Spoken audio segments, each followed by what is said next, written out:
හරි අයබෝන් කියලා පිළිගන්න අපේ YouTube channel එකට.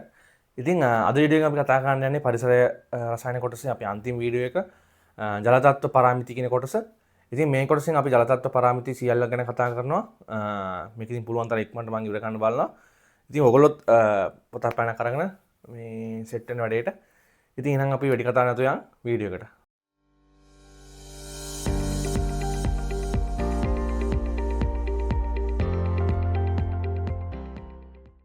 හරි ජලතත්ව පරාමිති. ඒතකොට ජලතත්ව පරාමිති කියලා කියන්නේ ඇත්තටම සමහර දේවල් අපි දන්නවා ජලයේ දියුණාම සමහර දැන් සෝඩියම් ක්ලෝරයිඩ් වගේ දීලා වුණා කියලා ජලයට කිසි හානියක් වෙන්නේ නැහැ.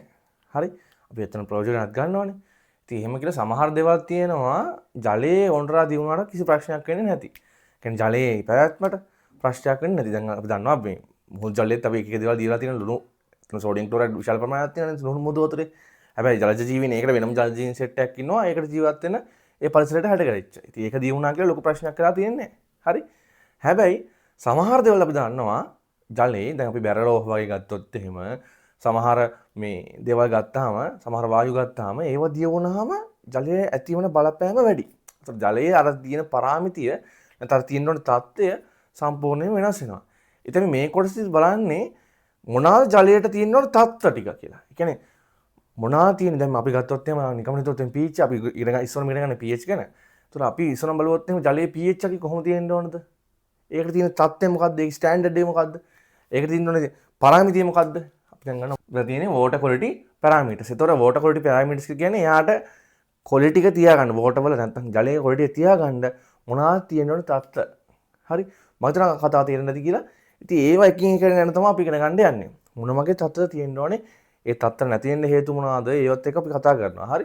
ඒතර මේ කොටස අපි එකින් එක බලමු දේවල් කිහිපයක් තියෙනවා ඉතින් වැඩි. ඉතින් ඒවා අපි එකින් බලමු කොහොමද වෙන්නේ කියලා. හරි. පළවෙනි එක තමයි pH අගය. නැත්තම් ජලයට තියෙන්න පුළුවන් මොනවාද pH අගය. හරිද? pH අගය කියන්නේ මොකද්ද? ඔයාලා දන්නවා. හරිද? pH අගයකින් අපි කරන්නේ මොකද්ද? pH එකෙන් කරන්නේ ජලයේ තියෙන අපිට පුළුවන් දැන් ජලයේ pH අගයනේ. ජලයේ අපිට මොකක් පුළුවන්? ආම්ලිකතාවය හෝ මොකද්ද? භාෂ්මිකතාවය. භාෂ්මිකතාවය ගැන අපිට දහසක් ගන්න පුළුවන් මේ ජලය ආම්ලිකයිද ගොඩක් මේ ජලය භාෂ්මිකයිද කියලා අපි pH අගය බලලා මේ දැනගන්න පුළුවන්. ඒතර pH අගය ප්‍රධාන වශයෙන් අපි මයින්නේ කැම්පස් එකේ මේ හැම පාවිච්චි කරනවා. ඔයගොල්ලෝ විද්‍යාගාරේ පාවිච්චි කරලා ඇති pH දර්ශකය කියන එක. හරි. ඊට අමතරව තියෙනවා pH මීටරයක් කියලා වෙනම එකක් තියෙනවා. ඒක කෙලින්ම pH අගය බලා ගන්න පුළුවන්. ඒ අදාළ ද්‍රාවණයේ වතුරේ හරි ඕන දෙයක. හරි. ඒතර ඒක අපිට පාවිච්චි කරන්න පුළුවන්. සහ අනුභව ක්‍රම වගේ අපේ තියෙන H+ ප්‍රමාණය බලලා ඒකත් එක්ක ඔයාලා දන්න සූත්‍රේ ඒකත් එක්ක pH අගය අපි නිර්ණය කරගන්න පුළුවන්. හරි ඔය වගේ ක්‍රියාපිළිවෙල තමයි පාවිච්චි කරන්නේ pH අගය නිර්ණය කරන්න.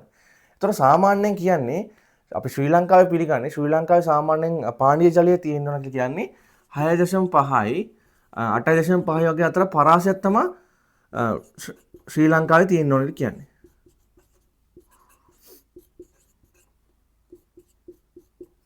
හරිද? ශ්‍රී ලංකාවේ වතුර වල සාමාන්‍ය කියන්නේ පානීය ජලය. හරි. පානීය ජලය සාමාන්‍යයෙන් කියන්නේ 8.5යි 6.5යි 8.5යි අතර වගේ අගයක තමයි පවතින්න ඕනේ කියලා කියන්නේ. එතකොට pH අගය සම්බන්ධයෙන් ඔයගොල්ලෝ දැනගන්න ඕනේ මෙන්න මේ කතාව. හරි. මම හිතුවා තේරෙන්නේ නැති කියලා මේකත් ඔයගොල්ලෝ එහෙම දාගන්න නෝට් එකට අපි මෙහෙම කතාව යන්න. හරි මම ලියාගෙන මෙන්න නැත්නම් ඔයගොල්ලන්ට ආයෙ ලියන්න ගියාම වීඩියෝ දිග වෙනවනේ. ඒක නිසා මම ලියාගෙන ඇවිල්ලා පැහැදිලි කරන්න ඔයගොල්ලන්ට. හරි. ඔයගොල්ලොත් එහෙම වීඩියෝ පුෂ් කරලා ලියන්න යන්න ඕන දේවල් ටික විතරයි. හරි. මම හිතුවා තේරෙන්නේ නැති කියලා කතාව. ඊළඟට යන් අපි. හරි. දෙවෙනි එක මම ලියාගත්ත ලස්සනට දෙවෙනි එක කියන්නේ සන්නායකතාවය. හරි. ඔයගොල්ලෝ දන්නවා සන්නායකතාවය කියලා කියන්නේ අර විද්‍යුතීය සන්නායනය කිරීම පිළිබඳව දෙයක් නේ කතා කරන්නේ. විද්‍යුත් සන්නායනය ගැන කතා කරන්නේ. මෙතනදී කතා කරන්නේත් ඒ වගේ දෙයක්. හරි. ජලීය මාධ්‍ය තුළදී විද්‍යුතීය සන්නායනය කිරීමේ හැකියාව. ඉතින් ඔයගොල්ලෝ දන්නවා විද්‍යුතීය සන්නායනය කරන්න අනිවාර්යයෙන් මොනවද තියෙන්න ඕනේ? මොනවද තියෙන්න ඕනේ? විද්‍යුතීය සන්නායනය කරන්න. විද්‍යුතීය සන්නායනය කරන්න අනිවාර්යයෙන් මොනවද තියෙන්න ඕනේ? සචල අයන තියෙන්න ඕනේ. ධන ද්‍රාවණයක් තුන අනිවාර්යයෙන්ම සචල අයන තියෙන්න ඕනේ. ඔය විද්‍යුත් රසායන පාඩමේදී අනිවාර්යයෙන් ඉගෙන ගන්නවා. සචල අයන තියෙන්න ඕනේ. හරි. ඒවනේ උදව් කරන්නේ නේ විද්‍යුත් සන්නායනය කරන්නේ. එතකොට දැන් අපි ගත්තොත් එහෙම මේ පිරිසුදු ජලය ගත්තොත් එහෙම උන්ගේ තියෙන H+ ප්‍රමාණය ওই තැන. ප්‍රධාන වශයෙන් තියෙන මේ මොනවාද ස්වාභාවික ජලය නැත්නම් අපි ස්වාභාවික නෙමේ සංසුද්ධ ජලය. සංසුද්ධ ජලය ප්‍රධාන වශයෙන් තියෙන H+ OH- නේ. මේවා තියෙන ඉතාල ප්‍රමාණයක් තියෙන්නේ. හරිද? සංසුද්ධ ජලය. එතකොට අපි ගත්තොත් එහෙම මේ සංසුද්ධ ජලයේ මේ විද්‍යුත් සන්නායනතාවයේ හැකියාව ගත්තොත් එහෙම ඉතා අල්පයි. හරි? ලොකු ප්‍රමාණයක් එන්නේ නැහැ. හැබැයි අපි දන්නවා සංසුද්ධ ජලය හැමතැනම නැහැනේ. 100% සංසුද්ධ ජලය එහෙම හොයාගන්න අමාරුයි. හරි. අපි ෆිල්ටර් කරලා ඒ දේවල් කරලා ගන්න ඕනේ. හරි. නමුත් ඒ ගත්තත් එහෙම සෑහෙන ප්‍රමාණයක් මොකද වෙන්නේ? ලවණ ඊට ස්කැටායන නම් තියෙනවා. රයිට්. එතකොට අපි ගත්තොත් එහෙම ජලයේ සන්නායතාවයට හේතු වෙන්නේ ඔබ දන්න ජලයේ සන්නායතාවය තියෙනවානේ. මේ සංසුද්ධ ජලයේ ඉතාල්පයි හා. එතකොට ජලයේ සන්නායතාවය ගත්තොත් එහෙම ප්‍රධාන වශයෙන් හේතු වන්නේ ජලයේ දියවී ඇති ලවණ ප්‍රමාණය. හරි. ඒතර ඕගනික් වෙන්න පුළුවන් නැත්නම් කාබනික සංයෝග වෙන්න පුළුවන් අකාබනික සංයෝග වෙන්න පුළුවන්. කොහොම හරි හේතු වෙන්නේ ඒ දියවී ඇති ලවණ ප්‍රමාණය. ලවණ මොකද වෙන්නේ? ඒගොල්ලෝ තමයි දෙන්නේ නිදහස් අයන. හරි නිදහස් අයන ඒගොල්ලෝ තමයි දෙන්නේ. තව එක මතක තියාගන්න ඕන ඔයගොල්ලෝ කතාව. අපි ඔය ගත්තොත් එහෙම ජලයේ විශාල වශයෙන් තියෙනවද මොනවද? ග්ලූකෝස් ආයි සුක්‍රෝස් වගේ ඒවා. මෙයා හොඳට ජලයේ දිනනවා. හරි හොඳට ජලයේ දිනනවා. හරිද? හැබැයි වැඩේ කියන්නේ මේගොල්ලෝ අයන දෙන්නේ නැහනේ. සුක්‍රෝස් ග්ලූකෝස් කියන කට්ටිය අයන දෙනවද? නෑ. ඔයගොල්ලෝ දන්නවා බයෝ කරන ළමයි හොඳට දන්නවා මේගොල්ලෝ ජලයේ දිය වුණා කියලා අයන දෙන්නේ නැහැ. අය දෙන්නේ නැති නිසා මොකද වෙන්නේ? අයන ලබා දෙන්නේ නැති නිසා මොකද කතාව වෙන්නේ? මේගොල්ලෝ අර මේ සන්නායකතාවය කියන එකට සපෝට් එකක් දක්වන්නේ නැහැ. ඒතර ප්‍රධාන වශයෙන් සපෝට් එක දක්වන්නේ කවුද? ජලයේ දියලා තියෙන ලවණ තමයි ගොඩක් වෙලාවට මේ සපෝට් එක දක්වන්නේ. කාබොක්සිලික් අම්ල ලවණ ඔය වගේ ඒවා තමයි ප්‍රධාන වශයෙන් දක්වන්නේ. ලොකුවට ඒක මත තියාගන්න ඕනේ. මේ කතාව මත තියාගන්න සහ මේක මත තියාගන්න මේගොල්ලෝ දායකත්වය දක්වන්නේ නැහැ කියලා සන්නායකතාවයට. රයිට්? මම හිතනවා සන්නායකතාවය මොකක්ද කියලා තේරෙන්නේ නැති කියලා. තව එක මත තියාගන්න සංසුද්ධ ජලයේ උතල තියාගන්න ඔයගොල්ලෝ සංසුද්ධ ජලයේ H+OH ගේ විඝටන ඉතා අල්පයි. එතකොට මොකද වෙන්නේ? නිදහස් අයන ඉතා අඩුයි. ඒක නිසා සංසුද්ධ ජලය ගත්තොත් එහෙම සන්නායකතාව ඉතා අඩුයි. හරි ඔය කතා ටික පොඩ්ඩක් මතක තියාගන්න මේක යටතේ. හරි මම හිතනවා තේරෙන්නේ නැති කියලා. ඊළඟට යන් අපි. තුන්වෙනි එක තමයි ආවිලතාවය කියන එක. නැත්නම් ජලයේ ආවිලතාවය කියන එක. හරි මේ වචනේ සමහරට ඔයගොල්ලෝ අහලා ඇති. මේ අපි මේ වචන පොඩ්ඩක් ළඟින් ඉගෙන ගත්තා. අපි ප්‍රකාශ රසායන දූමිකාව ඉගෙන ගත්තා නේද? ඒතර ප්‍රකාශ රසායන දූමිකාවේදී අපි කිව්වේ ඒ දූමිකාව ඇති වෙන ආකාරය. ඒකෙදිත් නිකන් අර වායුව නිකන් නිදහස් වායුව ගත්තොත් අර පිරිසිදු වායුව ගත්තොත් හොඳට පේනවා අපිට. එයා තුලින් හොඳට ආලෝකය ගමන් කරනවා. හොඳට ආලෝකය පේනවා. හරි අපිට හොඳට දේවල් පේනවා එහා පැත්ත. හැබැයි අර ප්‍රකාශ රසායන දූමිකාව මොකද වෙන්නේ? අපිට අපහැදිලි බවක් ඇති වෙනවා. මං කිව්වා අර බයික් වල එහෙම අර ඔන්ලයින් එන්නේ ගොඩක් වෙලාවට ඉන්දියන් බයික් වල ඕක නිසා කියලා මං කිව්වා. රයිට්? එතකොට මේ කතාවම තමයි මේකට ඇප්ලයිඩ් වෙන්නේ ජලයට. හරි? ජලයෙන් මොකද වෙන්නේ? පිරිසුදු ජලය ගත්තොත් පූර්ණ පාරදර්ශය. හොඳට පේනවා පිරිසුදු ජලය අපිට. හරි? එයා තුලින් හොඳට මොකද වෙන්නේ? ආලෝකය එහා පැත්තට ගමන් කරනවා. හරි? කිසි අඩුපාඩුවක් නැතුව ගමන් කරනවා. හරි? මේ වගේ. හැබැයි ජලයට යම් දේවල් එකතු වීමත් සමග මම යම් දේවල් කිව්වා මොනවද කියලා. ඒ දේවල් එකතු වීමත් සමග මොකද වෙන්නේ? අර තිබ්බ පාරදර්ශභාවය මොකද වෙන්නේ? ටිකෙන් ටික අඩු වෙලා මොකද වෙන්නේ? අපහැදිලි භාවයක් ඇති වෙනවා. නිකන් අර වලාකුළක් මැදෙනා වගේ දුඹුරු පාට දැකලා ඇති වුණතර නිකන් දුඹුරු පාට මොකද වෙන්නේ? වලාකුළක් වගේ මුකුත් අපිට පේන්නේ නැහැ වෙලාවකට. ඒ බව වැඩි වුණාම ආවිලතාවය වැඩි වුණාම සාමාන්‍ය නැත්තම් යම් ප්‍රමාණයක් හරි තියෙනවා. නිකන් අර බොර ජලය වගේ තමයි. හරි? එතකොට මොකද වෙන්නේ? ජලයේ එතකොට තමයි අපි කියන්නේ ඒකට ජලයේ ආවිලතාවයක් ඇති වෙලා කියලා. හරි? ඒතර ආවිලතාවයක් ඇති වෙලා කියලා කියන්නේ මොකක්ද? ඒකේ එක නිර්ණායකයක් ජලයේ අපහැදිලි බවක් තියෙන අනිවාර්යයෙන්ම. ජලය තුල. නැත්තම් පිරිසිදු ජලය ගත්තොත් පූර්ණ පාරදර්ශයයි. හරි? නමුත් ජලයේ ආවිලතාවයක් තුනම මෙන්න මේ වගේ මොකද වෙන්නේ? ජලය තුලින් ආලෝකය ගමන් කරන්නේ සම්පූර්ණයෙන් මොකද වෙන්නේ? ස්කැටරින් වෙනවා නැත්තම් ප්‍රක්‍රියණය වෙනවා මේ විදිහට. එයාට යන්න බෑ. සම්පූර්ණයෙන් හැවතට යන්න බෑ. මොකද වෙන්නේ? ප්‍රක්‍රියණය වීමක් ඇති වෙනවා. හරි අපි මේක ඉගෙන ගත්තා ප්‍රකාශ රසායන දූමිකාවේ. මේ කතාව ප්‍රක්‍රියන කතාව. හරි? මම හිතලා තේරෙන්නේ නැති කතාව. දැන් මේ කතාවට හේතු වෙන්නේ කවුද කියලා පොඩ්ඩක් බලමු. ඔයගොල්ලෝ සිලබස් එක දීලා තියෙන්නේ මෙන්න මේ වගේ කාරණා ටිකක් තමයි දීලා තියෙන්නේ. මේකට හේතු වෙන්නේ එකක් තමයි සියුම් මැටි අංශු දිය වුණාම. සියුම් මැටි අංශු කියන්නේ අර බොර ජලයේ අපි තියෙන්නේ බොර ජලය වගේ තමයි. බොර ජලයේ මොකද වෙන්නේ? ඒ පාරදර්ශභාවය අඩුයි. හරි? එතකොට ඒක අපි කියනවා ආවිලතාවයක් ඇති වෙලා කියලා. ඊට පස්සේ ඒක සෛලික ජීවීන්ගේ කොටස් ඒ වගේ දේවල් දිය වුණාම ඊට පස්සේ කුඩා කාබනික හෝ අකාබනික අංශු ඒ වගේ දේවල් දිය වුණාම ඊට පස්සේ ඉතාසියුම් භවයක අංශු. ඉතින් ඔය වගේ කුඩා අංශු දිය වුණාම මොකද වෙන්නේ? ඒ ජලයේ තියෙන පාරදර්ශභාවය අඩු වෙලා ආවිලතාවයක් ඇති වෙනවා. ඉතින් මේකට හේතු වෙන්නේ මෙන්න මේ වගේ කාරණා තමයි ඔයගොල්ලෝ දීලා තියෙන්නේ. ඒක ඔයගොල්ලෝ මතක තියාගන්න ඕනේ මේ කතාව විශේෂයෙන් මේක නම් ඔයගොල්ලෝ දන්නවා. රයිට්? මම හිතන්නේ මේ කතාව තේරෙන්නේ නැති කියලා අපි යන් ඊළඟටක් ගන්න. හරි ළමයි ඊළඟ කිව්වොත් එහෙම ජලයේ කඩිනත්වය. හරි? ජලයේ කඩිනත්වය ගත්තොත් මේක ප්‍රධාන වශයෙන් ප්‍රශ්න අහන කොටසක්. හරි? මේක නිතරම වගේ ප්‍රශ්න අහනවා. ඒක නිසා මේක පොඩ්ඩක් හොඳට බලා ගන්න. හරි? ජලයේ කඩිනත්වය කියන්නේ අපි මේක මේ කර්මාන්තරයේදී පොඩ්ඩක් කතා කරා සබන් නිෂ්පාදනයේ කතාවේදී. ජලයේ කඩිනත්වය කියන්නේ ජලයේ සබන් අවක්ෂේප කිරීමේ ධාරිතාව. කොච්චර සබන් ප්‍රමාණයක් අවක්ෂේප කිරීමේ කරන්න පුළුවන් දේ හැකියාවත් එක්ක තමයි මේක කතාව සම්බන්ධ වෙන්නේ. right? ඒතර මේ සඳහා අපි විශේෂ වශයෙන්ම මේ සඳහා බලපාන්නේ බහු සංයුක්ත ලෝහ කැටයන තමයි ප්‍රධාන වශයෙන් බලපාන්නේ. හරිද? බහු සංයුජ ලෝහ කැටයන තමයි ප්‍රධාන වශයෙන් මේ සඳහා බලපාන්නේ. එතකොට ඒ අතරින් ගත්තොත් එහෙම කැල්සියම් 2+, මැග්නීසියම් 2+, Fe ධන 2, Mn ධන 2, ඇලුමිනියම් ධන 3. ඒත් ඔය වගේ කැටයන තමයි ප්‍රධාන වශයෙන් බලපාන්නේ. නමුත් ස්වාභාවික ජලයේ බහුලව පවතින්නේ මෙන්න මේ කැල්සියම් 2+ උයි මැග්නීසියම් 2+. මේ දෙන්න තමයි අපි ලංකාවේම ගත්තොත් ප්‍රධාන වශයෙන් හරිද ඔයගලන්ට මේ ජලයේ කඨිනත්වය අපි දැන් අනුරාධපුරේ ගත්තොත් මේ පැති වල ගොඩක් තියෙන මේ තත්ත්වය. හරි. ඉතින් ඒගොල්ලෝ ප්‍රධාන වශයෙන් ගත්තොත් මේ කැල්සියම් 2+ මැග්නීසියම් 2+ කියන කට්ටිය ස්වාභාවික ජලයේ ප්‍රධාන වශයෙන් ඉන්නවා. ඒතර ස්වාභාවික ජලයේ මූලික වශයෙන් මේ කඨිනත්වයට බලපාන්නේ මෙන්න මේම රවුම් කරලා තියෙන කැටයන දෙක. විභාගයට ගොඩක් කරලා අහන්නෙත් මේවා තමයි. හරි. ඇහුවා දෙකක් තුනක් නේ අහන්නේ. ඒතර ඔයගොල්ලන්ට මේක කිව්ව හැකියි. ඊට පස්සේ මේ කඨිනත්වයේ කිව්වම ප්‍රධාන වශයෙන් ආකාර දෙකකට අපි කියනවා. හරි. ඒ කියන්නේ తాවකාලික කඨිනත්වය කියලයි ස්ථිර කඨිනත්වය කියලා. හරි මම එනේ ලියාගත්තා. ඒතකොට తాවකාලික කඨිනත්වය කියන්නේ ඉහත ලෝහ කැටයන සමග එම මුළු සාන්ද්‍රණයට වඩා වැඩිපුර සාන්ද්‍රයෙන් බයිකාර්බනේට හෝ කාබනේට පැවතීමෙන් తాවකාලික කඨිනත්වය ඇති වේ. ඒතර මේක වෙන්නේ කතාව මේ සාන්ද්‍රණයට වඩා වැඩි මේවත් තියෙනවා මේ සාන්ද්‍රණයට වඩා වැඩි මොකද වෙන්නේ කාබනේටයි බයිකාර්බනේටයි පවතිනවා. මේ සාන්ද්‍රණයට වඩා වැඩි මේ කැටයන සාන්ද්‍රණයට වඩා වැඩි කාබනේටයි බයිකාර්බනේටයි පවතිනවා. එතකොට తాවකාලික කියන වචනේ තියෙන්නේ මෙන්න මේකේ මේ හේතුව මාස. හරිද? මේ හේතුව තමයි මේ తాවකාලික කඨිනත්වය කියන එක. නැත්තම් මේ බයිකාර්බනේට කාබනේට වැඩියෙන් පවතිනවා කියන එකෙන් ඒකෙන් අපි කරන්නේ මේක රත් කිරීම මගින් මේ කාබනේට බයිකාර්බනේට අපිට මේ වෙන් කරගන්න පුළුවන් මේ හරහා. හරිද? ඒ කියන්නේ මම කතාව කිව්වේ දැන් අපි ගත්තොත් එimhe කැල්සියම් 2+ අපිට ප්‍රශ්න උනේ. මැග්නීසියම් 2+ තමයි ප්‍රශ්න උනේ. සහ මේ කාබනේට බයිකාර්බනේට තියෙනවා. ඉතින් ඒවා වැඩියෙන් පැවතීමෙන් වෙන්නේ අපි මේක මේ අපි මේ ජලය රත් කරද්දී මේ ජලය නැටවීම නැත්නම් අපි රත් කිරීම කියලා කියන්නේ අපි තාපාංකය දක්වා රත් කරන එක. ජලය නටන්න නම් තාපාංකය දක්වා රත් කරන්න ඕනේ. හරි. තමන්ගේ තාපාංකය දක්වා රත් කරාම තමයි ජලය නටන්න පටන් ගන්න. එතකොට ඒ ජලය නැටවීම තුලින් මොකද කරන්නේ? මෙන්න මේ වගේ Ca2+ මේ බයිකාර්බනේට වැඩියෙන් තියෙන හින්දා උන් එක්ක එකතු වෙලා මොකද වෙන්නේ? කැල්සියම් කාබනේට් දිහට වක්ෂේප වෙනවා. හරි. එතකොට ඉතුරු වෙන්නේ CO2 පිට වෙලා යනවා.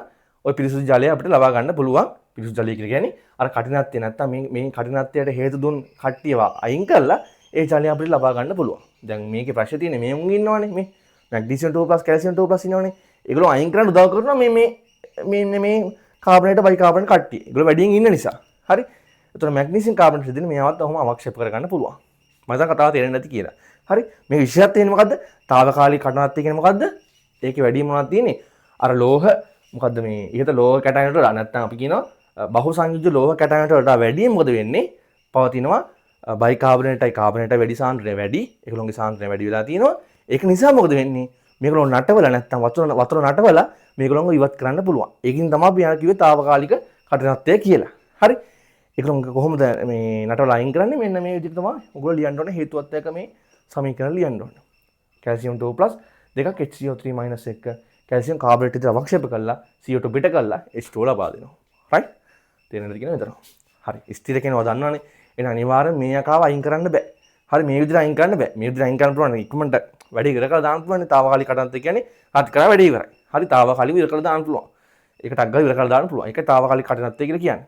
ස්ථිර කඨිනත්වය කියලා කියන්නේ බහු සංයුජ ලෝහ කැටයන වලට වඩා ඉතා අඩුවෙන් කාබනේට හෝ බයිකාර්බනේට පැවතීම. එතකොට මේකේ මොකදලා තියෙන්නේ? අරක වගේ නෙමෙයි. తాවකාලික එකේ වගේ නෙමෙයි. මේකේ මොකදලා තියෙන්නේ? කාබනේටයි බයිකාර්බනේටයි මොකදලා තියෙන්නේ සාන්ද්‍රණ. නැත්තම් ප්‍රමාණය අඩු වෙලා අර බහු සංයුජ ලෝහ කැටයන වලට වඩා. එතකොට මොකද වෙන්නේ? අර වගේ අපිට අවක්ෂේප කරලා ගන්න බෑ. හරි. අඩුවෙන් අපි මොකද කරන්නේ? මේක රත් කිරීම මගින් ඉවත් කරන්න බෑ. ඒක තමයි අපි කියන්නේ ස්ථිර කඨිනත්වය කියලා. මේ රත් කිරීම මගින් අයින් කරලා දාන්න බෑ. ඒකද මොකද වෙන්නේ? මේ ඉවත් කිරීමට අපිට පිටතින් කාබනේට නැත්නම් බයිකාර්බනේට ගොඩක් විතර දාගන්නේ කාබනේට තමයි දාන්නේ. ඔය සෝඩියම් කාබනේට් වගේ තමයි දාන්නේ. ඒතර මේකට අපි වෙලා තියෙන වැඩි පිටතින් අපිට කාබනේට හෝ බයිකාර්බනේට දාන්න වෙනවා. මෙයාගේ ස්ථිර කඨිනත්වය අයින් කරන්න. ඒතර මෙන්න මේ වගේ වෙන්නේ කැල්සියම් 2+ දෙකක් Cl- 1 ප්‍රතික්‍රියා කරලා Na2CO3 එක්ක ප්‍රතික්‍රියා කරලා කැල්සියම් කාබනේට් විතර අවක්ෂේප වෙනවා. අපි පිටතින් තමයි මේ දැම්මේ සෝඩියම් කාබනේට් කියන එක. මේ සෝඩියම් කාබනේට් පිටතින් දැම්මම තමයි මොකද වෙන්නේ? මේ විදිහට අවක්ෂේප වෙන්නේ. හතේ හැබැයි හදනවා NaCl. ඒතර NaCl ඒ ආකාරයට ඉවත් කරලා අපිට ගන්න පුළුවන් මේ මේ කටිනත්වය ඉවත් කරන්න පුළුවන් ස්ථිර කටිනත්වය. විශේෂත්වය වෙන්නේ ස්ථිර කටිනත්වයේදී මොකද වෙන්නේ? පිටතින් අපිට දාන්න වෙනවා මොනවද?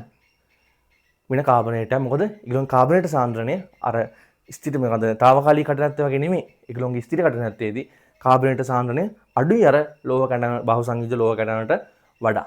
ඒකින් තමයි ප්‍රශ්නේ උනේ. හරි. තේරෙනවනේ? ඔය ඔතෙන්දී කාරණා මතක තියාගන්න ඕනේ මේ. ඔතෙන්දී ඔය මේ Cl- නැත්තම් ඔය SO4 වගේ කියන ඒවා දැන් මේගොල්ලෝ එක පවතින ඇනයන මේ ජලයෙන් පවතින ඇනයන ඒගොල්ලෝ Cl- SO4 කියන කට්ටිය. ඒගොල්ලෝ ස්ථිර කටිනත්වයට හේතුවක් වෙන්නේ නැහැ. ඒගොල්ලෝ බලපෑමක් ඇති කරන්නේ නැහැ. මතක තියාගන්න. මේක මේ සමීකරණ තිබ්බ කියලා ඒගොල්ලෝ බලපෑමක් ඇති කරන්නේ. මොකද සෝඩියම් මේ මොනවාද? සෝඩියම් ප්ලස් මෙයාත් එක්ක සෙට් වෙනවා කියන එක තමයි අර සෝඩියම් ක්ලෝරයිඩ් හැදෙනවා කියන එක තමයි මෙයා පාවිච්චි කරලා තියෙන්නේ. නැතුව එයා අර බලපෑමක් ඇති කරන්නේ ස්ථිර කටිනත්වයට කියන එකට. Cl- නැත්නම් SO4- වගේ ඉන්නත් පුළුවන්. ඒගොල්ලෝ ඒ වගේ කට්ටිය මතක තියාගන්න ওই කතාව. හරි මම ඒක ලියුවේ නැහැ. ඔයගොල්ලෝ ලියන්න. හරි. ඔයගොල්ලෝ ලියාගන්න Cl- SO4 වගේ කට්ටිය නැත්නම් ඒ වගේ ඇනයන ස්ථිර කටිනත්වය සඳහා දායකත්වයක් නොදක්වයි. හරි ඒකෝ දායකත්වයක් දක්වන්නේ නැහැ. හරි. මම තා තේරෙන්නේ නැති කියලා මම වේගෙන් කියන් ගියාට තේරෙන්නේ නැති කියලා මම හිතනවා. හරි නැවත පොඩ්ඩක් මේක දිහා බලවුවාම තේරෙනවා කතාව. හරි ලොකු කතාවක් නෙමෙයි මාදේ මේවා නෙමෙයිනේ. හරි තේරුම් ගන්න පුළුවන්. හරි මේ දින ෂෝට් නෝට් එකක් දාන්න. හරි අපි යන් ඊළඟට. ඊළඟ තමයි ජලයේ රසායනික ඔක්සිජන් ඉල්ලුම. නැත්නම් COD කියලා කියනවා. COD යගේ කියලා ඔය කතාව කියනවා. ඕක ගොඩක් වෙලාවට අපි කතා කරන්නේ මේ ගොඩක් වෙලාවට මම ඉන්නේ මේ කර්මාන්ත ශාලාවල ආශ්‍රිත පිටවන ජලයේ අපජලය තමයි ගොඩක් වෙලාවට මේ COD අගේ කියන නැත්නම් ජලයේ රසායනික ඔක්සිජන් ඉල්ලුම කියන එක ප්‍රධාන වශයෙන් බලපාන්නේ. හරිද? මේකේතොර වෙන්නේ මේ කතාව අර්ථ දක්වලා තින්නේ ජලයේ ද්‍රාවිත ඔක්සිකරණය කළ හැකි ද්‍රව්‍ය. දැන් ඉන්නවනේ ජලයේ දිය වෙලා ඉන්න ඔක්සිකරණය වෙන්න පුළුවන් ඔක්සිකරණය කරන්න පුළුවන් ද්‍රව්‍ය ඉන්නවනේ. හරි. ඒගොල්ලෝ ඔක්සිකරණය කිරීම සඳහා අවශ්‍ය ඔක්සිජන් ප්‍රමාණය. දැන් ජලයේ ද්‍රාවණය වෙලා ඉන්නවා. ජලයේ ද්‍රාවණය වෙලා ඉන්නවා. ඔක්සිකරණය කළ හැකි ද්‍රව්‍ය. ඔක්සිකරණය කළ හැකි කට්ටිය ඉන්නවා. ඒගොල්ලොම ඔක්සිකරණය කරන්න කොච්චර ඔක්සිජන් ප්‍රමාණයක් ඕනේද? අන්න ඒකට තමයි අපි කියන්නේ මොකද්ද? COD යගේ නැත්තම් ජලයේ රසායනික ඔක්සිජන් ඉල්ලුම කියනවා. හරි. ඉතින් මේකට ප්‍රධාන වශයෙන් දායක කරන දෙන්නෙක් ඉන්නවා. හරිද? මේ ඉල්ලුමට මේ ජලයේ රසායනික ඔක්සිජන් ඉල්ලුමට ප්‍රධාන වශයෙන් දායක වන කට්ටිය දෙන්නෙක් ඉන්නවා. කාබනිකයි අකාබනිකයි කියලා විශේෂයෙන් දෙන්නෙක් ඉන්නවා. අකාබනික කට්ටිය ගත්තොත් ප්‍රධාන වශයෙන් Fe-2 Mn2 වගේ කට්ටිය ගත්තොත් එහෙම ඒකට ප්‍රධාන වශයෙන් මේ COD යගේ කෙරෙහි බලපානවා. හරි අනිත් කට්ටිය තමයි ඔය මේද ආම්ල, ඇමයිනෝ ආම්ල, ග්ලූකෝස්, සීනි, පිෂ්ඨ, ප්‍රෝටීන අපි දන්නවා මේ ජලයේ ඉන්නේ මෙන්න මේ වගේ කාබනික ද්‍රව්‍ය තමයි ප්‍රධාන වශයෙන් ජලයේ ඉන්නේ. ඉතින් ඒගොල්ලෝ මොකද වෙන්නේ? මෙන්න මේ COD යගේට කෙලින්ම බලපෑමක් ඇති කරනවා. එතකොට මේ COD යගේ වෙනස් වෙන්න බලපාන්නේ මෙන්න මේ ජලයේ ඉන්න මෙන්න මේ කාබනිකයි අකාබනිකයි කට්ටිය තමයි. හරි? මම හිතන කීප එක මේක කතාව තේරෙන්නේ නැති කියලා. හරි? මේකත් එක්ක. එතකොට මේක නිර්ණය කරන්න ප්‍රධාන වශයෙන් අපි අනුමාපනයක් තමයි පාවිච්චි කරන්නේ. අනුමාපනයට පාවිච්චි කරන්නේ අපි ආම්ලික මාධ්‍යයේදී K2Cr2O7 පාවිච්චි කරලා ඒක ආසවණය කරනවා. මේක ආසවණය කරාට පස්සේ ඉතිරිලා ඉන්නවනේ Cr2O7 මෙයා අපි අනුමාපනය කරනවා Fe-2 එක්ක. ඊට පස්සේ ඕකේ ගණනය කිරීම එක්ක ඔයගොල්ලෝගේ Fe-2 කොච්චර පාවිච්චි කරාද ඕකත් එක්ක මෙයාගේ ඉතිරි ප්‍රමාණය හොයාගෙන ඒකෙන් අදාළ කෙනා හොයා ගන්නවා COD යගේ. හරි ඒක ඔයගොල්ලන්ට නෑ ඔයගොල්ලන්ට කියලා තියෙන්නේ මේ කතාව විතරයි. හරි මතක තියාගත්තා නම් හරි මේ ක්‍රමයට තමයි කරන්නේ. මේ කවුරු පාවිච්චි කළාද K2Cr2O7 පාවිච්චි කරලා තමයි කරන්නේ. මෙයා නිතර හම්බෙන එක නේ D කොණු එහෙම. ඉතින් මතක තියාගන්න මෙයා පාවිච්චි කරලා තමයි COD යගේ නිර්ණය කරන්න කියලා පොඩ්ඩ ඔළුවේ තියාගන්න. අන්තිමට Fe-2 එක්ක අනුමාපනය කළා. හරි ඉතිරි ප්‍රමාණය දාලා. හරි. ඉතින් මේ කතාව මතක තියාගන්න මේකේ අර හොයන දෙයක් ගැන එහෙම කියලා නැහැ. හරි. මම හිතනවා මේක නම් පොඩි දෙයක්. හරි මේක නම් තේරෙන්නේ නැති කියලා හිතනවා. අලුත් කතාවක්. මේකේ හොඳට මතක තියාගන්න මේ මොකද්ද මේ අර්ථ දැක්වීම පොඩ්ඩක් මතක තියාගන්න. ඒක වඩා වැදගත්. හරි. සහ කවුද මේ COD යගේ බලපාන්නේ නැත්නම් COD යගේ වෙනස් වෙන බලපාන්නේ මොන වගේ දේවල් ජලයේ මොනවා වැඩියෙන් දියලා තිබ්බොත් බලපාන්නේ කියලා මතක තියාගන්න. රයිට්? අපි යන් ඊළඟට. ඊළඟ එක තමයි ජලයේ ද්‍රවිත ඔක්සිජන් මට්ටම. ඒ කියන්නේ ජලයේ දියලා තියෙන ඔක්සිජන් ප්‍රමාණය. ඇයි ජලයේ ඔක්සිජන් ඕනේ? ඇයි බං ජලයේ ජීවත් වෙන සතුන්ට ඒ ජලයේ ජීවත් වෙන ඒ ජීවීන්ට සියලු දෙනාට හුස්ම ගන්න මේ ඔක්සිජන් ප්‍රමාණය ඕනේනේ. ඒතර මේක යම් ප්‍රමාණයක් අනිවාර්යයෙන්ම පරාමිතියක් තුළ පවතින්න ඕනේ. නැත්තම් ඉතින් ආයි විනාශයි. ඉතින් ඔක්කොම මැරෙනවා මාළුත් එක්ක. හරි ඔය සමහර අවස්ථා වෙලා තියෙනවා. මම පැහැදිලි කරන ඉස්සරහට යද්දි. හරි. හරි. මේ කියන්නේ ජලයේ ඒකක පරිමාවක දියවී ඇති අණුක ඔක්සිජන් ප්‍රමාණය. මේකේ අර්ථ දැක්වීම වෙන්නේ ජලයේ ඒකක පරිමාවක් ගත්තොත් එයා තුල කොච්චර අණුක ඔක්සිජන් හරි O2 කොච්චර ප්‍රමාණයක් දියලා තියෙනවද? හරි. ඒතකොට ප්‍රධාන වශයෙන් ජලයේ ඔක්සිජන් දිය වෙන්නේ ප්‍රධානාකාර දෙකකට. ප්‍රධානාකාර කියන්නේ මේ තව තියෙනවා. හරි ප්‍රධාන ආකාර දෙකක් අපි කතා කරමුකෝ.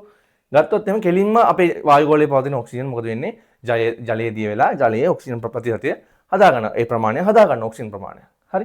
ඒ වගේම ජලජ ශාක මොකක් කරන්නේ? CO2 අරගෙන ජලයේ තියෙන CO2 අරගෙන එයාත් O2 පිට කරනවා. ජලජ ශාක. හරි. ඒ වගේම ජලයේ සමහර ඉන්න මේ සුද්ධ ජීවීන් මගේ මොකද කරන්නේ? O2 මොකද කරන්නේ? නිපදවනවා. හරි. ඉතින් මේ ප්‍රධාන ආකාර දෙකෙන් අපි ගත්තොත් මේ ප්‍රධාන ආකාර තුනක් තියෙනවා. ජනජ ජීවීන් මොකද කරන්නේ? සුද්ධ ජීවීන් වගේ කට්ටිය සමහර සුද්ධ ජීවීන් ඉන්නවා. ඒගොල්ලෝ මොකද කරන්නේ? O2 නිපදවනවා. අනිත් එක මොකද්ද? ජලජ ශාක මගේ ප්‍රභාස සංශ්ලේෂණය මොකද කරන්නේ? O2 ලබා දෙනවා. අනිත් එක මොකද්ද? වායු ගෝලයේ පවතින O2 20ක් වගේ සාමාන්‍යයෙන් ඉන්නවනේ. තියෙනවනේ O2. ඒ 21 මොකද වෙන්නේ? කෙලින්ම ජලයේ දිය වෙලා 21ම නෙමෙයි. 21 යම් ප්‍රමාණයක් දිය වෙලා මොකද කෙලින්ම අපිට ජලයේ ඔක්සිජන් ප්‍රමාණයට දායකත්වය දක්වන මේ ආකාර තුනේ. රයිට්. එතකොට මේ ජලයේ ද්‍රවිත ඔක්සිජන් ප්‍රමාණය මයින්ද මේ කතාව තමයි වැදගත් වෙන්නේ. හරි. මේ ජලයේ ද්‍රවිත ඔක්සිජන් ප්‍රමාණය මයින්ද ප්‍රධාන ආකාරයෙන් කතා දෙකක් තියෙනවා. එකක් තමයි ඔක්සිජන් මීටරයක් මගින් කෙලින්ම බලා ගන්න පුළුවන් ඔක්සිජන් මේ ජලයේ කොච්චර ප්‍රමාණයක් තියෙනවද කියලා. අපි පරීක්ෂා කරන ජලය. දෙවෙනි එක තමයි වින්කල්ස් ක්‍රමය කියලා භාවිත කරන ඔය අනුමාපන වගේ කතාව.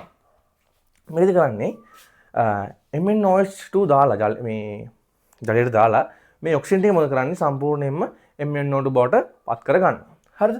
මේ අතරේ MnO2 නැවත ප්‍රතික්‍රියා කරනවා. අර අනුමාපන කතාවේදී අපි මේ කරේ ඒ වගේ තම කතාවක් තමයි මෙතනත් යන්නේ. හරිද? අනුමාපනය කරා වගේම තමයි කතාවක් තමයි මෙතන යන්නේ. අර දැන් දැන් මෙතන මොකද්ද? MnOH2 ඔක්සිජන් එක ප්‍රතික්‍රියා කළා හදපු MnO2 එයා ප්‍රතික්‍රියා කරනවා ආම්ලික මාධ්‍යයේදී 2I- සමග. මේ 2I- මොකද වෙන්නේ? I2 බවට පත් වෙනවා. MnO2 Mn ධන දෙක බවට පත් වෙනවා. හරිද? මේ හඳුනන I2 තියෙනවානේ. ඒ I2 ප්‍රතික්‍රියා කරනවා අන්තිමේටම S2O3 කියන අපි Na2S2O3 නැත්තම් පාවිච්චි කරනවා තෙන්දි එයත් එක ප්‍රතික්‍රියා කරලා ලබා ගන්නවා මේ දත්ත ටික. හරි. මේකෙන් අපිට අප්පු වෙනවා මේ ඔක්සිජන් O2 අපි තුමු N එකක් කියලා. N එකක් එක අණුව එක මවුලයක්. අපි තුමු N එක මවුල එකක්. වැය වෙන්න S2O3 කොච්චරක් යනවද? මවුල 4ක් යනවා කියලා. ඒතර ඔයගොල්ලෝ මතක තියාගන්න මේ කතාව එන්න පුළුවන් මේ විභාගයට මේ ගණක් හදන්න එන්න පුළුවන්. හරි කියලා මතක තියාගන්න ඕගොල්ලෝ. මෙහා N1 එකක් මේ වෙන්න. මෙහා 4යි N එකක් යනවා. ඒ කියන්නේ එකට 4 අනුපාතයෙන් තමයි මේගොල්ලෝ ප්‍රතික්‍රියා කරන්නේ. මෙයාගේ මවුල එකක් වැය කරන්න S2O3 මවුල 4ක් ඕන වෙනවා. මෙන්න මේ ආකාරයෙන් වින්කල්ස් ක්‍රමයෙන් O2 නිර්ණය කරද්දී O2 කොච්චර ප්‍රමාණයක් ජලය තියෙනවා කියලා නිර්ණය කරද්දී. රයිට්. මට තේරෙන්නේ නැති කතාව කියලා සරල දේවල් ටිකක් තියෙනවා. මහා දේවල් නෑ. මම මේක පොඩ්ඩක් පැහැදිලි කරා. හරි මේකේ අනුමාපන දිහා බලන විදිහටම බලන්න මේක දිහා. හරි. ඔයාලා මතක තියාගන්න ඕනේ. මෙයා මවුල එකකට මෙයා මවුල 4ක් ඕන වෙනවා. අපිට මෙයාගෙන් අපි ගන්න හදන් ඉන්නේ අන්තිමේටම. හරි අනුමාප මේ ගණන් හදන කට්ටිය දන්නවා. හරි. එතකොට මෙයා මවුල එකට මෙයා මවුල 4ක් ඕන වෙන කියලා මේ අපිට ප්‍රතික්‍රියා සෙට් එකෙන් අපිට නිර්ණය කරන්න පුළුවන්. රයිට්. මම හිතනවා තේරෙන්නේ නැති කියලා අපි ඊළඟ කතාවට යමු. අවසාන කීපය තමයි තියෙන්නේ. හරි ඊළඟට තියෙන පොඩි කොටසක් මේ අන්තිම ටික පොඩ්ඩක් මේ ටක කියන්න යන්න. ඒක ලොකු දේවල් ටිකක් නෑ. හරි. ඉතින් මේක අපි කතා කරන්නේ ජලයේ බැරලෝහ අයන පැවතීම ගැන. මේක ගැන නිතරම අහන කොටසක්. හරි. අපි දන්නවා සල්ෆයිඩ් හා හයිඩ්‍රොක්සයිඩ් අයන සමග අද්‍රාව්‍ය අවක්ෂේප සාධන කැටයන නිපදවන ලෝහ බැරලෝහ ලෙස හඳුන්වනවා. හරි. සල්ෆයිඩ් හා හයිඩ්‍රොක්සයිඩ් අයන සමග අද්‍රාව්‍ය අවක්ෂේප සාධන කැටයන නිපදවන ලෝහ බැරලෝහ ලෙස අපි හඳුන්වනවා. ඒතර මේ බැරලෝහ ගත්තොත් එහෙම මේ ගොඩක් කරලා මේකේ මේ අත දැක්කේ මත තියාගන්න ඕනේ. ගොඩක් කරලා ඔයගොල්ලෝ අහන්නේ මෙන්න මේ කතාව. හරිද? මේ ගොඩක් කරලා මේ බැරලෝහ අපිට ඇත්තටම ගත්තොත් එහෙම සුද්ධ පෝෂක විදිහට ක්‍රියා කරනවා. මෙන්න මේ වගේ ඒවා. හරි බොහෝ අවස්ථාවල නෙමේ. ගොඩක් කරලා මේක අත්‍යවශ්‍ය සුද්ධ පෝෂක විදිහට ක්‍රියා කරනවා. මේ වගේ ඒවා. Zinc2+ Fe2+ වගේ ගත්තාම ඒගොල්ලෝ සුද්ධ පෝෂක විදිහට ක්‍රියා කරනවා අත්‍යවශ්‍ය සුද්ධ පෝෂක. ඒතර මේ හැබැයි බොහෝ වෙලාවට ගත්තාම මේ වගේ ඒවා මොකද වෙන්නේ? අහිතකර විෂදායී වගේ වෙනවා. මේවා පැවතීම කෙලින්ම මේ පානීය ජලයේ මේවා පැවතීම තුලින් ඉතා අහිතකර තත්ත්ව භයානක තත්ත්වයක් ඇති වෙන්න පුළුවන්. හරි. ඒත් Hg2+ Cd2+ Pb2+ වගේ කට්ටිය තියෙන එකෙන් මොකද වෙන්නේ? මේ වගේ බැරලෝහ තියෙන එකෙන් මොකද වෙන්නේ? ජලයේ මොකද වෙන්නේ? විෂසහිත භාවය වැඩි කරන්න මේගොල්ලෝ බලපෑමක් ඇති කරනවා. හරි. ඇත්තටම ඔයගොල්ලෝ ගොඩාක් කරන්නේ මේගොල්ලෝ හම්බෙන්නේ ওই khනිජවල අපද්‍රව්‍ය විදිහට පාෂාණ අපද්‍රව්‍ය විදිහට තමයි මේගොල්ලෝ ওই පස්සට පරිසරයට එකතු වෙන්නේ. හරි. ඉතින් ඒ පස්සෙත් එක්ක දිය වෙලා ඒගොල්ලෝ ජලයත් එක්ක මිශ්‍ර වෙනවා තමයි මේ වගේ ආකාරයට තමයි බැරලෝහ මේ ජලයට එකතු වෙන්නේ. හරි. මොකන්ද පාෂාණවල අපද්‍රව්‍ය විදිහට khනිජවල පස්සේ පවතින khනිජවල අපද්‍රව්‍ය විදිහට තමයි එකතු වෙන්නේ. ওই පස්සට එකතු වීමත් සමග ඕක ජලයට මුසු වෙනවා. හරි. එතකොට මේ ඔගොල්ලෝ මතක තියාගන්න ඕනේ මෙන්න මේ වගේව තමයි අහිතකර ක්‍රියා කරන්නේ. මෙන්න මේ වගේ Zn2+ Fe2+ වගේ ඒවා සූත්‍ර පෝෂක විදිහට ක්‍රියා කරනවා. මේ වගේ Ag2+ Pb2+ Cd2+ වගේ ඒවා මොකද වෙන්නේ? බැරලෝහ විදිහට ප්‍රධාන වශයෙන් අහිතකර බැරලෝහ විදිහට ක්‍රියා කරනවා කියලා මතක තියාගන්න ඕනේ. හරි? මම හිතුවා බැරලෝහ කතාව තේරෙන්නේ නැති කියලා. මේවා අධික විෂදායී විදිහට ක්‍රියා කරනවා. හරි. හරි. ඊළඟ ජලයේ ද්‍රවිත කාබනික සංයෝග. හරි. ජලයේ ද්‍රවිත කාබනික සංයෝග ගත්තාම ප්‍රධාන වශයෙන් විෂ රහිත ඒවායි විෂ සහිත ඒවායි කියන ප්‍රධාන ආකාර දෙකක් තියෙනවා. දැන් ඔයගොල්ලෝ දන්නවා විෂ සහිත රහිත ඒවා මොනවද කියලා. ඔයගොල්ලෝ මම කලිමුත් කිව්වා. හරි මේ ඇමයිනෝ අම්ල ප්‍රෝටීන ඔය හයිඩ්‍රෝකාබන මේ ඊට පස්සේ ඔය වගේ දේවල් ගත්තාම සාමාන්‍යයෙන් විෂ රහිතයි විෂ සහිත වෙන්නේ නැහැ. නමුත් ඒගොල්ලෝ විෂ රහිත වුවද ජෛව රසායනික ඔක්සිජන් ඉල්ලුම හරිද රස එක මම කියන්න බැරුණා ජෛව රසායනික ඔක්සිජන් ඉල්ලුම හරි ඉල්ලුම එන්න ඕනේ. ඊට පස්සේ අපිට කියනවා BOD කියලා. හා රසායනික ඔක්සිජන් ඉල්ලුම COD ට දායක වෙනවා. දැන් මේකෙන් වෙන්නේ මේගොල්ලෝ අධික ලෙස පැවතීම මොකද වෙන්නේ? අර ජලයේ තියෙන ඔක්සිජන් මට්ටම මොකද වෙන්නේ? පහළ බස්සනවා. පහළ බස්සීමෙන් එතන මොකද වෙන්නේ? ජලයේ තියෙන ප්‍රශස්ත ඔක්සිජන් ප්‍රමාණය මොකද වෙන්නේ? මට්ටම අඩු වෙනවා. එකකින් අර වෙන්න පුළුවන් විනාශය ඇති වෙන්න පුළුවන්. ඒක ඔයගොල්ලෝ දන්නවා. මට එතෙන්දී කතාවක් කියන්න බැරුණා අර මාළු අර ඔක්සිජන් ජලයේ ඔක්සිජන් ප්‍රමාණය අඩු වුණා තමයි මාළු ගොඩක් වෙලාට අර උඩට ඇවිල්ලා අර මේ කටින් වායු ගෝලෙන් හුස්ම ගන්න ඔක්සිජන් හුස්ම ලබා ගන්න. අර මේ වතුර ටැංකිය උඩට කියන්නේ එළියට නේ. අර මේ වතුර පිට ජල වතුර පිට එන්නේ ගොඩක් කරන මාළු ඇවිල්ලා අර කට දාගෙන ඉන්නේ. ඒක ගොඩක් වෙලාට එන්නේ ද්‍රවිත ඔක්සිජන් ප්‍රමාණය අඩු වුණාම. හරි. ඒ වගේ වෙලාවට තමයි මේ ගොඩක් වෙලාවට ඔය මාළුව උඩට ඇවිල්ලා ඉන්නේ. හරි. ඒතකොට පරිස්සම් වෙන්න ඒ තත්ත්වවලදී ඒ වෙලාවට වැඩදී. හරි. මම අර කතාවතේ මට කියන්න බැරුණා. ඒකයි මම කිව්වේ. හරි. ඒතර මේ කතාව මම හිතලා තේරෙන්නේ නැති කියලා. මේකලගේ ප්‍රධාන විෂ රහිත වුණා මේකලගේ අර මේ BOD වලට COD වලට දායකත්ව දක්වන නිසා එතනින් බලපෑමක් ඇති වෙන්න පුළුවන් මේකලගේ අර වඩාත්ම වැඩියෙන් පැවතීම තුලින් ජලීය දියවීම තුලින්. හරි. මේකෙදි වෙන්නේ මොකද්ද? විෂ සහිත ඒවා. හරි මේ විෂ රහිත ඒවා මේ විෂ සහිත ඒවා. විෂ සහිත ඒවා ගත්තොත් ජලයේ කෙලින්ම භාවිතන උසුතුනවා මේ විෂ සහිත ඒවා දියවීමත් සමග. හරි. ජලයේ ද්‍රවිත කාබනික සංයෝග. ඒ උදාහරණ වෙන්නේ පලිබෝධනාශක, ප්ලාස්ටික් කාරක, රසායනික අපද්‍රව්‍ය. ඔය රසායනික ද්‍රව්‍ය වලින් පිටවන අපද්‍රව්‍ය ප්‍රමාණය. හරි. ඒතර වෙන්නේ එකෙන් මේ කෙලින්ම ජලය නුසුසු සත්වයට පත් වෙනවා. අය ඒ කියන්නේ විෂ සහිත කෙලින්ම අපිට ජලයට භාවිත කරන්න බෑ. විෂ සහිත බවක් ඇති වෙනවා මෙන්න මේවා දියවීම තුලින්. ඉතින් ඔයගොල්ලෝ මතක තියාගන්න පොඩි අයිඩියා එකක් ගත්තාම ඇති. මම හිතනවා තේරෙන්නේ නැති කියලා ලොකු දෙයක් නෑ මේක තුන නම්. හරි. හරි. නෝට් එක දාගන්න. හරි. ඊළඟට තියෙන්නේ ජලයේ සුපෝෂණය. හරි. ජලයේ සුපෝෂණය කියන්නේ ජලයේ පෝෂක ද්‍රව්‍ය ජලයට එක්වීම නිසා ජල පෝෂක ද්‍රව්‍ය ජලයට එක්වීම නිසා ජලයේ අධික ලෙස ඇල්ගී වර්ධනය. අර කොළ පාට කියනවා මතකනේ. ඇල්ගී කිව්වම කොළ පාට මතක් වෙන්නේ. අර ජලයේ කොළ පාට වෙන්න ප්‍රධාන හේතුවක් තමයි මෙන්න මේ ඇල්ගී වර්ධනය. හරි. මේක තමයි අපිට අමින් කියන්නේ මොකද්ද? ජලයේ සුපෝෂණය කියලා. මේක ජලයේ කොළ පාට වීම කිව්ව ගමන් ඔයගොල්ලෝ මතක් වෙනවා කතාව. නේ? හරි. ඒකට තමයි මොකද්ද අපි කියන්නේ? ජලයේ සුපෝෂණය නිසා මේකට ප්‍රධාන වශයෙන් බලපාන්නේ කවුද? ජලයේ අධික ලෙස ඇල්ගී වර්ධනය. අයියේ ජල පෝෂක ද්‍රව්‍ය ජලයට එක්වීම නිසා. හරි. එතකොට මේ ඇල්ගී වර්ධනය සමග මොකද වෙන්නේ? ඇල්ගී වර්ධනය වීම නිසා මොකද වෙන්නේ? උඩ තට්ටුවේ දැකලා ඇති උඩ කොළ පාට හැදෙනවා. හරි. කොළ පාටනේ ස්තරය වගේ හැදෙනවා. ඒ ස්තරය හැදීමත් එක්ක මොකද වෙන්නේ? දැන් හිරු එළියට යන්න බෑ. කාටවත් යන්න බෑ. අර ඔක්කොම වහගෙන ඉන්නේ ඇල්ගී ටික. අර ඒක දන්නවනේ ඔයගොල්ලෝ මේ ජලයට එකතු වුණාම කොහොම තියෙනවනේ. ඇල්ගී ටික කොහොම එකතු වෙනවා මේක උඩ මේ. ඔය වගේ තියෙනවා. ඔයගොල්ලෝ දැකලා තියෙන ඕන තරම්. හරි. ඔය වැව් ගාව එහෙම ඊට පස්සේ පරණ පොකුණු වල එහෙම ඕන තරම් මේ ඇල්ගී වර්ධනය දකින්න පුළුවන්. හරි. ඔය අතල්ලා දාපු ලින්ක් වල මේ වගේ දේවල් දකින්න පුළුවන්. මොකද වෙන්නේ? කෙලින්ම සූර්ය කිරණ ගමන් කරන්නේ සම්පූර්ණයෙන්ම වැහෙනවා ඇල්ගී වර්ධනය සමග. ඒතර මොකද වෙන්නේ? ඔක්සිජන් එහෙම සම්පූර්ණයෙන් දිය වෙන්නේ නැහැ. ඇයි ඒ? දැන් ඇතුලේ තියෙන උන්ට ප්‍රභා සංශ්ලේෂණය කරන්නත් බෑනේ. ඇයි? සූර්ය ශක්තිය නැහැනේ. සූර්ය කිරණ එපා ප්‍රභා සංශ්ලේෂණය කරන්න ඇතුලේ කට්ටියට. ඒතර ඒකත් නැති වෙනවා සහ කෙලින්ම O2 දිය වෙන එකත් සම්පූර්ණයෙන්ම අඩා යනවා මේ ඇල්ගී ස්තරය නිසා. හරි.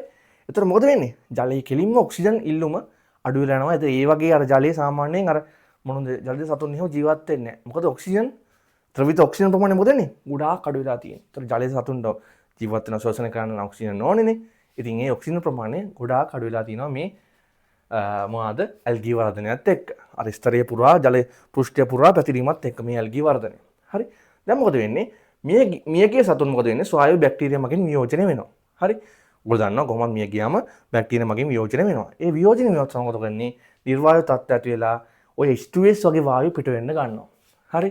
එතකොට තමයි ඔය වගේ අර පොකුණු ගාව අර අධික ගඳක් එන්නේ. අධික ගඳයක් එන්නේ මෙන්න මේ H2S වගේ වායු මේ හරියෙන් පිටවීමත් සමග මේ නෙමෙයි කතාවත් එක්ක. මම හිතන කතාව තේරෙන්නේ නැති කියලා පියවරෙන් පියවර මම ලස්සන දාලා තියෙනවා. හරි. මෙන්න මේක තමයි ඇති වෙන කතාව ජලයේ සුපෝෂණය නිසා. හරි. ඉතින් බොහෝ වෙලාවට මේකට උදව් වෙන්නේ ඔය PO4 2- කියන කට්ටිය තමයි ගොඩක් වෙලාවට මේ ඇනයිනේ තමයි බොහෝ වෙලාවට මේ ජලයේ සුපෝෂණය කියන එකට උදව් වෙන්නේ. හරි. ඉතින් ඒගොල්ලෝ පිටවන ක්‍රම තුනක් විතර අපි සාමාන්‍යයෙන් කතා කරනවා. එකක් තමයි මේ ජලයට ප්‍රධාන වශයෙන් එකතු වෙන අපි පාවිච්චි කරන අර ගෙදර පාවිච්චි කරන සේදුම්කාරක ද්‍රව්‍ය තියෙන්නේ. හරි. රෙදි හොදන්න, විවිධ දේවල් හොදන්න, වළං හොදන්න පාවිච්චි කරන සේදුම්කාරක ද්‍රව්‍ය තියෙන්නේ. මේගොල්ලෝ පරිසරයට එකතු වීමත් සමග ජලයට එකතු වීමත් සමග මොකද වෙන්නේ? මෙන්න මේ වගේ PO4 2- එකතු වෙනවා ජලයට. හරි. ඒතර සුපෝෂණයට මේගොල්ලෝ උදව් කරන්නේ. හරි. ඒතර ආයෙ මොකද්ද ගත්තොත් එහෙම ඔය මේ කර්මාන්ත ශාලාවෙන් පිටවන අපද්‍රව්‍ය මගින්මුත් මොකද වෙන්නේ? මෙන්න මේ දෙවෙනි කාරණා විදිහට එක් ගන්න පුළුවන් කර්මාන්ත ශාලාවෙන් පිටවන අපද්‍රව්‍ය වලත් මේ PO4 2- තියෙනවා.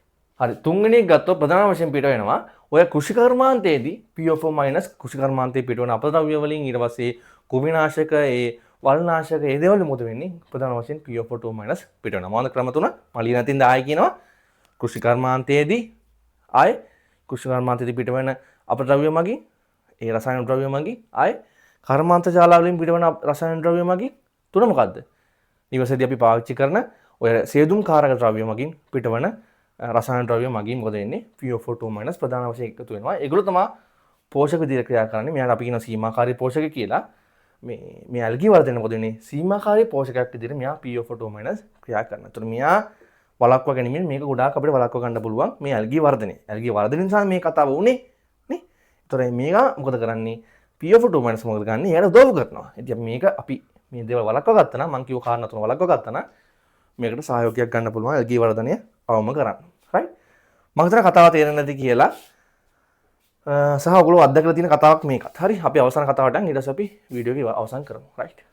අවසානට වෙලා තියෙන්නේ අපි අවසාන එක තමයි ප්ලාස්ටික් ආකාරන ද්‍රව්‍ය. ඒතර ප්ලාස්ටික් ආකාරන ද්‍රව්‍ය කියලා කියන්නේ ওই ප්ලාස්ටික් භාණ්ඩ නිෂ්පාදනයේදී එයාගේ අර එක එක මේ ප්ලාස්ටික් භාණ්ඩයේ තියෙන ආකර්ෂණ භාවය නැත්නම් ඒ දේවල් කිහිපයක් තියෙන ඒ දේවල් වැඩි කරගන්න තමයි මොකද පාවිච්චි කරන්නේ මේ ප්ලාස්ටික් ආකාරන ද්‍රව්‍ය. ඒතර මේවා පරිසරයට එකතු වීමත් සමග මොකද වෙන්නේ? පරිසරයට කියන්නේ පසට කෙනින්ම දානවනේ පසට දාලා ජලය දානවා දන්නවනේ ඔයගොල්ලෝ ප්ලාස්ටික් අපි එකතු කරන විදිහ ජලයට. ඉතින් ඔය එකතු කිරීමත් සමග මෙන්න මේක බලපාන ප්‍රධාන වශයෙන් මේ ලංකාව සහ මේ ලෝකේ ප්‍රධාන වශයෙන් බලපාන මේ කතාවක් තමයි මෙන්න මේක. රයිට්. මේ ප්ලාස්ටික් භාණ්ඩ අපි මේ ආකාර ද්‍රව්‍ය දාන්නේ ඇයි? ඒක පොඩ්ඩක් ඉස්සරහම බලමුකෝ. මේ මගෙන් කරන්නේ මේ ප්ලාස්ටික් භාණ්ඩේ නිෂ්පාදනය කරන්න යන පිරිවැය තියෙන්නේ. ඒ පිරිවැය මොකද කරන්නේ? මේක තුලින් අවම කරනවා. සහ ප්ලාස්ටික් භාණ්ඩේ කාලයක් පාවිච්චි කරන මොකක් කරන්නේ? යාන්ත්‍රික හා භාවිත ගුණ හොඳට ලබා දෙනවා මේ ආකාර ද්‍රව්‍ය පාවිච්චි කිරීම මගින්.